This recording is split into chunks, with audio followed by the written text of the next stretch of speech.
So in some ways, politics in Florida and across the country are as confusing as ever, right? There's talk that Governor Christ is going to run as an independent and the Tea Party is gaining steam nationally.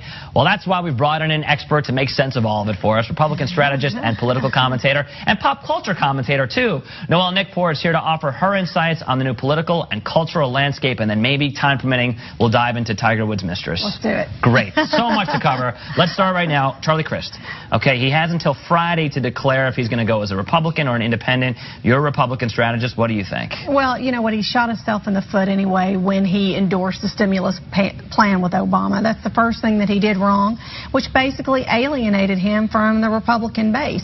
And he is finding that now he is having a problem identifying with the Republican Party. And everyone that I know has publicly endorsed Rubio, including a very powerful movement, the Club for Growth, which has financially backed and pushed Rubio. So, you know, if he runs as an independent, I think that he's shot anyway.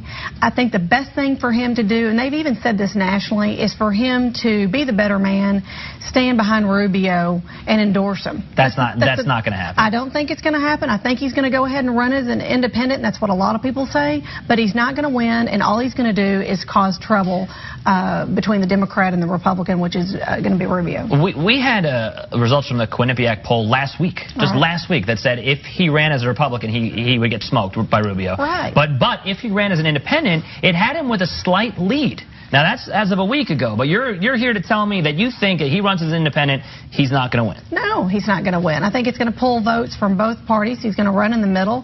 But, you know, you got to realize he doesn't align with the Democratic Party. He doesn't align with the Republican Party. He's taking bits and pieces. And I think a lot of the independents don't trust which side he's actually on. I think a lot of people think that he's doing this for a career move and for himself, not for anybody. So the independent is like a last grasp.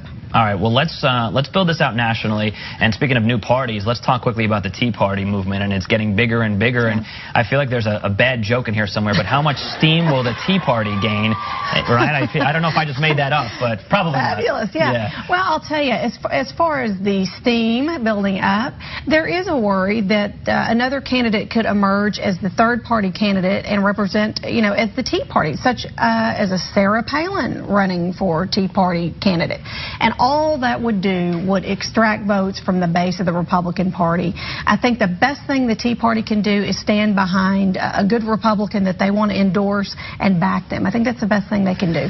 All right, and in the remaining 15 seconds we have, what do you think of Jesse James' mistress and Tiger Woods' mistress campaigning for reality shows? I think it's promoting bad behavior. I mean, it's going to be called celebrity cheaters if they get this thing passed and they go and try to catch celebrities with their pants down cheating. It's horrible. It's bad. It's horrible, but it will probably get humongous ratings. Let's be honest. All right, you're not leaving. You're not allowed to leave. No. Okay, good. Stay with the morning show, because in just a little while, this lovely lady, Noelle Nikpour, will be back breaking down what it's like to be sitting in the political commentator hot seat. So we're going to look forward to that one. Coming up, you ever wonder what it takes to be a political analyst? Well, we're going to go behind the job with Noelle Nikpour about her experiences in the public eye.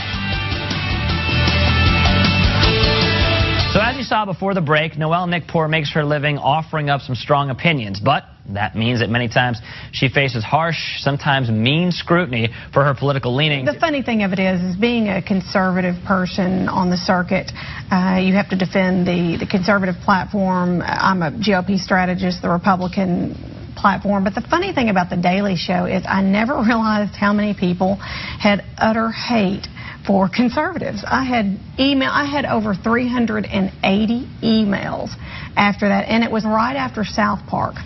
So it was like, yay, they kept airing it. And we should mention, for people that don't know how television works, particularly that show, that was not... There was some editing done there, right? Wow. Yeah. Was there ever? I mean, they would ask you a question, and you would give this long answer, sort of a dissertation, and they would turn around and they would take out of the whole thing, Obama is a socialist. Right. So basically, she would ask me a question. My answer would be, well, Obama's a socialist. I would look like a moron. Well, but it was funny. It was all in fun. That's a comedy show. What people don't they forget a lot is The Daily Show is not a political news show. It's a satire. It's funny. Jon Stewart is supposed to be funny. Well, but it has to be difficult for not just you, but anyone who is a conservative, right, doing most of these shows where most of these anchors are liberal, right? And I think, you know, people say that the media has a Democratic bent more often than not, unless it's Fox News. So is it a challenge for you to almost always be under scrutiny when you're on these shows? Well, it depends on where you go. If you do something that's CNN or you do anything other than Fox, pretty much, is going to have a left-leaning slant to it, and it's difficult because they want to hammer and hammer and hammer you on your point. So it makes you fight for your team, so to speak, every time you go into an arena, basically, with the Democratic strategist, because basically the media is on the left-leaning side. I mean, just look at your newspapers. Look at most of your shows. They're pretty much left-leaning. All right, well, wait till you see how we chop up this interview and put it on our website later. Thanks. You're not going to believe it. Just kidding. Loving it. Good to see you, Noelle. Good to see you. And there is a whole lot more on our website. If you want to read articles suggested by Noelle, go to southflorida.com/themorningshow and scroll down to websites we mentioned for the links. And coming up at 8.